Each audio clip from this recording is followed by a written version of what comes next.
My family thinks it's perfectly reasonable and think him feeling entitled is ridiculous as it's not a house he has ever worked for or paid for.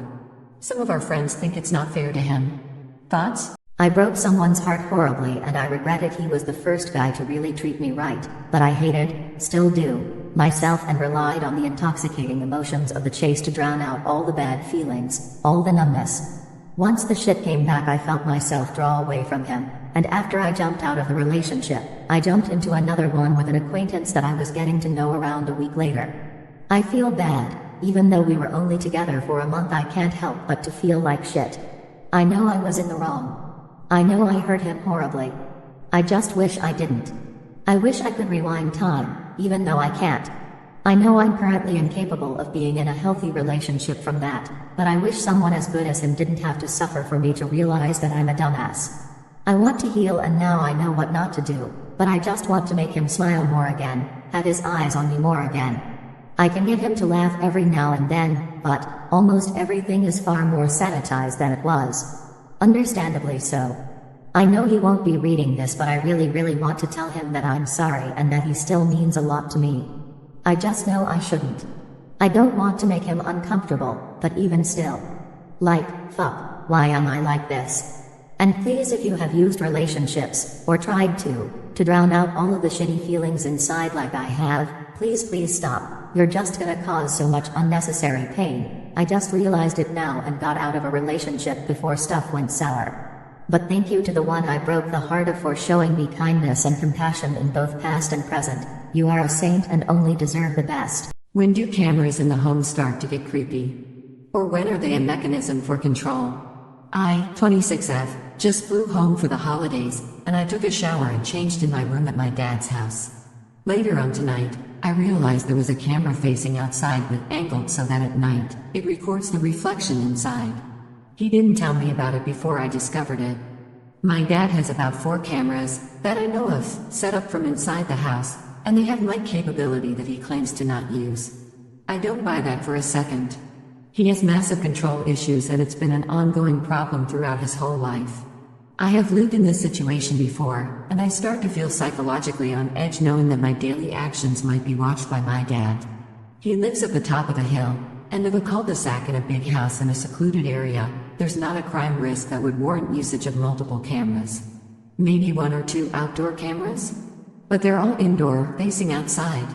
Also, why wouldn't he take down the camera in my room if he knew I was coming to town? He got everything else ready. Maybe it's nothing, but I don't really understand the need to monitor everything when quite literally nothing is happening. I don't know how to relax, and part of me is genuinely worried that my dad is creepy.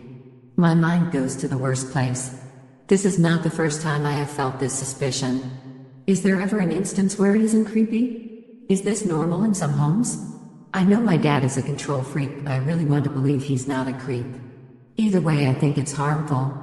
Cameras don't belong in healthy living spaces. I'm sick of everyone forgetting my birthday. My birthday was last week and, to put it simply, was a lot less fulfilling than I thought it would be this year. This was the first year where I had a friend group, a supportive partner, and my family back in my life.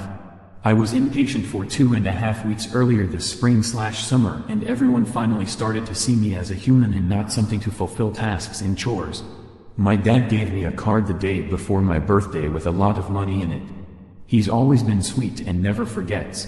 This year, this was all I heard from him, though, and didn't actually even see him to celebrate at all. My mom gave me a card with some money and then complained to me about said money the same day.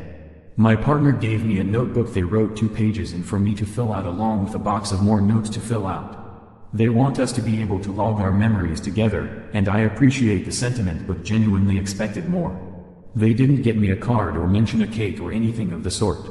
For context, I baked them a custom cake for their birthday, surprised them with flowers, painted them a very personal hoodie, wrote them a card, went out with their friends and all celebrated together, and then some.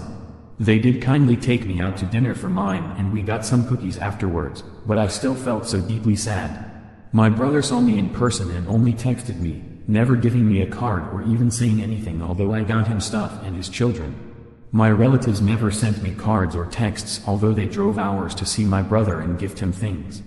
Nothing from friends except when one asked to spend the night over the weekend and I was talking about how work went on my birthday before they awkwardly looked down and wished me a happy belated birthday. I had baked them a custom cake and gotten them a card for theirs, too. This morning I woke up with wet cheeks as I had cried in my sleep. Only hours later did I realize this was just a dream. I had a surprise party with a beautiful cake, warm ambient lighting, surrounded by loved ones happily singing with smiling faces. I was smiling so hard my face hurt and my eyes were teary. I don't remember what the cake said, but it was white with red writing and I cherished it deeply. I've never gotten a cake before. Maybe next year I'll bake myself a cake that looks like that one and get myself a card and a bouquet.